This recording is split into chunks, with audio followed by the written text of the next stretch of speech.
Bienvenidos a la cuarta clase Transmisión Mecánica del Movimiento Circunferencial, del módulo 2. En esta clase conocerá el sistema de transmisión de un automóvil, el embrague y su funcionamiento. ¿Has estado en un auto cuando este se queda en una pendiente y sientes que en cualquier momento va a irse para abajo por el peso?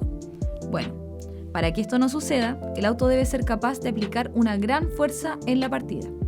Ahora bien, si el eje del cigüeñal estuviese conectado directamente al de las ruedas del vehículo, el motor tendría que estar diseñado para tener alto torque a baja rapidez de giro, así como también a alta rapidez de giro. Sin embargo, como habrás podido notar, cuando el vehículo está detenido y el motor arranca, puedes observar que el motor posee una pequeña rapidez de giro. Esta se conoce como ralentí. Es normal que en vehículos convencionales y comunes la rapidez de ralentí esté entre 700 y 900 RPM. Y te preguntarás, ¿qué significa RPM? Esta sigla se refiere a una magnitud que indica rapidez angular y significa revoluciones por minuto. Nos dice la cantidad de vueltas del eje en un minuto. Esta magnitud física es medida por un instrumento llamado tacómetro, y a pesar de que es una mínima rapidez de funcionamiento, aunque no lo creas, consume una pequeña cantidad de combustible, aún sin transmitir potencia a las ruedas. Pero, ¿por qué cuando el motor está en ralentí las ruedas no están girando y el vehículo está detenido? ¿Cómo es que ocurre la conexión entre el eje del cigüeñal y el eje de las ruedas? ¿Cómo se puede resolver la necesidad de comenzar a transmitir potencia desde un eje en movimiento a otro estático? Consideremos la siguiente ilustración. En color verde tenemos el eje del motor, mientras que en color azul tenemos otro eje totalmente independiente, por ejemplo, el que va a las ruedas del automóvil. Cada uno de estos ejes está conectado a un disco, que gira solidariamente con su respectivo eje. Luego, consideremos un mecanismo que empuje un disco contra otro, y que al mismo tiempo tenga la opción de liberar ese contacto entre ellos.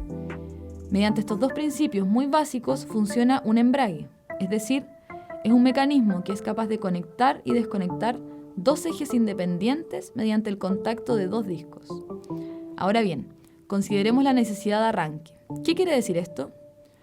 Supongamos que el disco verde se encuentra girando porque el motor del vehículo se encuentra encendido, inicialmente en reposo. El eje azul se encuentra detenido. Esto es posible porque el embrague se encuentra en posición de desconexión entre ejes. Ahora hagamos que comiencen a rozar los dos discos y comencemos a aplicar cada vez más presión entre ellos. Este fenómeno provocará que a causa del disco del motor, el disco de las ruedas comience a girar lentamente a medida que la fuerza de contacto entre los discos es cada vez más grande y a medida que transcurre el tiempo.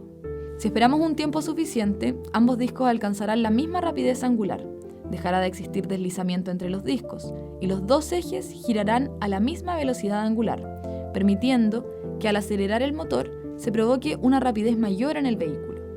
En el caso de un vehículo de transmisión manual, está el pedal izquierdo, el cual en su posición normal mantiene una fuerza aplicada entre los dos discos anteriormente descritos, y es recién cuando se pisa o acciona que la presión entre ambos discos interrumpe, permitiendo que ambos ejes giren en forma independiente. Es por esto que cuando estás comenzando el movimiento del vehículo, el embrague debe soltarse lentamente, pues este movimiento equivale a la aplicación gradual de presión entre los discos. Otro elemento muy importante dentro de la mecánica de un automóvil es la transmisión, porque es el mecanismo que permite que el vehículo alcance grandes rapideces. Supongamos el siguiente escenario.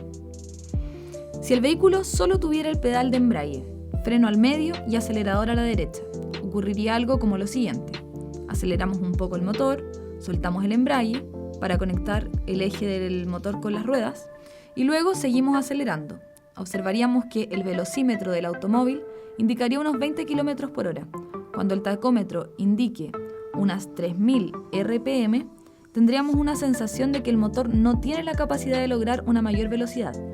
Y es ahí cuando entenderíamos la necesidad de otro sistema de engranajes, es decir, una combinación de engranajes que permita, para una misma rapidez angular del motor, obtener una mayor rapidez en las ruedas, siempre a costa de una disminución del torque producido.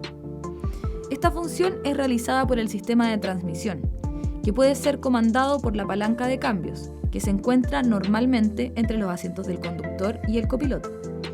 Este es un dispositivo que cuenta con un juego de varios sistemas de engranajes y se puede escoger cada par de engranajes a conectar mediante su placa.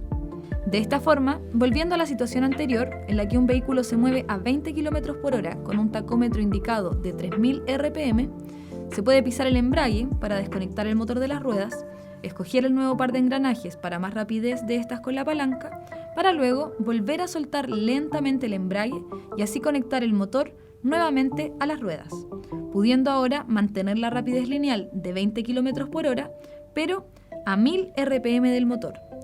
A medida que la velocidad incrementa, se puede ir subiendo hacia marchas más grandes, pudiendo alcanzar las velocidades permitidas en las autopistas chilenas, de 120 km por hora a unas 3000 RPM. Y como dato curioso, este mecanismo de transmisión es importante cuando el vehículo se enfrenta a una pendiente en subida.